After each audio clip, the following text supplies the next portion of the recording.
Hi friends, எல்லோரும் எப்படி இருக்கீங்க? இன்றைக்கி ஒரு சிறப்பான நாளுங்க. என்னென்னு பார்த்தீங்கன்னா, ஆடி மாதத்தில் வர சதுர்த்தி திதி, அதோடு சேர்ந்து நாக சதுர்த்தியும் சேர்ந்து வருதுங்க. அதனால் ரொம்பவே ஸ்பெஷல் தானே நம்மளுக்கு. ஸோ அதனால தான் காலையிலேயே அப்படியே அதிகாலை பிரம்ம முகூர்த்தத்திலேயே அப்படியே சாமியெல்லாம் விநாயகரை கும்பிட்டுட்டு, இன்றைக்கி நாகத்தம்மன் கோயிலுக்கு போயிட்டு அப்படியே பால் மஞ்சள்லாம் ஊற்றி அபிஷேகம் பண்ணிட்டு வரலாமேன்னு ஒரு ஐடியா தாங்க.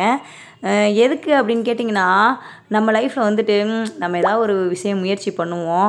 ஆனால் அது தடைப்பட்டுகிட்டே இருக்கும்.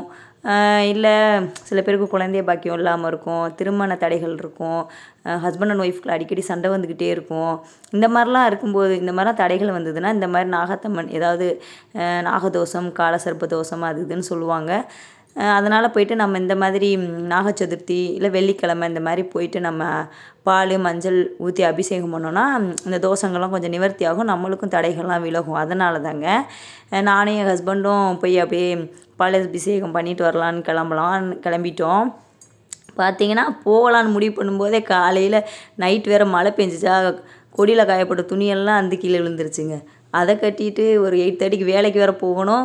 சரி எல்லாம் பண்ணிட்டு போயிடலான்னு பார்த்தா, காலையில் கிளம்பும்போதே பைக் ஸ்டார்ட் ஆகலை. நிறையா தடைகள் இருந்தாலும் பரவாயில்லன்னு சொல்லிவிட்டு எங்கள் மாமாவை கூட்டிகிட்டு போயிட்டு அபிஷேகம்லாம் பண்ணி நல்லபடியாக அம்மாவை வழிபட்டு வந்தாச்சு.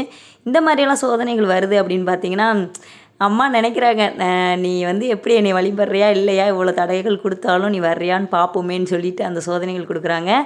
இருந்தாலும் பரவாயில்ல, நம்ம மேலே ஒரு பாசத்தில் தானே, நம்மளை நினைக்கிறதே பெரிய விஷயம் தானே, நம்ம மேலே இருக்கிற ஒரு பாசத்தில் தான் இப்படிலாம் பண்ணுறாங்கன்னு சொல்லிட்டு நானும் என் ஹஸ்பண்டும் போயிட்டு நல்லபடியாக பாலபிஷேகம் மஞ்சள்லாம் போட்டு நல்லா சாமி கும்பிட்டு வந்துட்டோங்க. ரொம்ப சந்தோஷமாக இருந்துச்சு.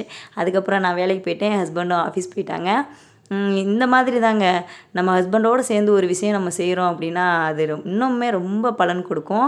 ஸோ நீங்களும் போயிட்டு இன்றைக்கி போய் சாமி கும்பிட்டு வாங்க. ஓகே ஃப்ரெண்ட்ஸ், தேங்க்ஸ் ஃபார் வாட்சிங். பாய்.